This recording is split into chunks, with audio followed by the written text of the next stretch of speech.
Well, for farmers, the cost of pest control runs in the billions. But thanks to a mammal straight out of a horror movie, pest control is becoming less costly. The Mexican free-tailed bat helps corn and cotton farmers control the corn earworm moth population, all naturally. But they also provide another service to our state, tourism dollars. Our Lisa Hines takes us to the middle of gypsum country to see this industrious little bat. As the summer sun sets, a black ribbon fills the evening sky and has insects flying for dear life. For Mexican free-tailed bats in particular, they are tremendous predators on the corn borer moth, which is a very, very nasty moth on crops, particularly in Mexico and then in the Texas area that they call the breadbasket. Melinda Hickman is a wildlife diversity biologist with the Oklahoma Department of Wildlife and says the bats eat extremely large quantities of insects. These guys are eating at least half their body weight every night. So with 1.5 million bats at Selman Bat Cave, do the formula, we can say, and this is a conservative number, that they consume 10 tons of insects each night. Now 10 tons is like 2 of, say, the pachyderms there at the Oklahoma City Zoo. But what that looks like in insects, we haven't a clue, because those insects are way a lot less. So 10 tons every night. But yet, when you guys go home tonight, you will still have bugs hitting your windshield. So imagine what it'd be like if we didn't have them.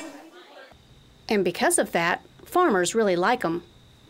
They do like them because, again, of the agricultural. There's primarily grazing that takes place in this immediate area, but there's also winter wheat crop here and some cotton, but primarily winter wheat.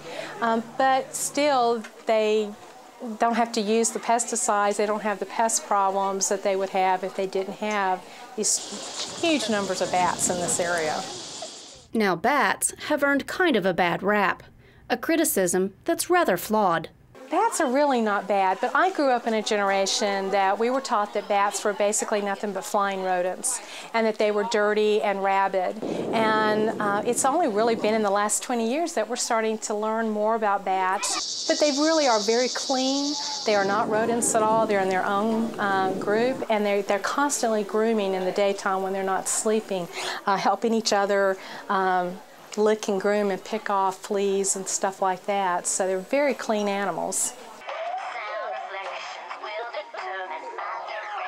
Each summer, tourists flock to Alabaster Caverns State Park for the annual Selman Bat Watch. The Bat Watch is joining about 70 other people and going out and relaxing in a beautiful evening and just watching something that's been going on for over 100 years and seeing it just the way it was 100 years ago.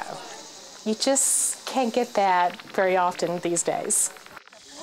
As you can see, the sun is about to set, and when it does, the bats come out and the feast begins. When the females and all the pups are flying, it takes an hour and a half for them to exit the cave.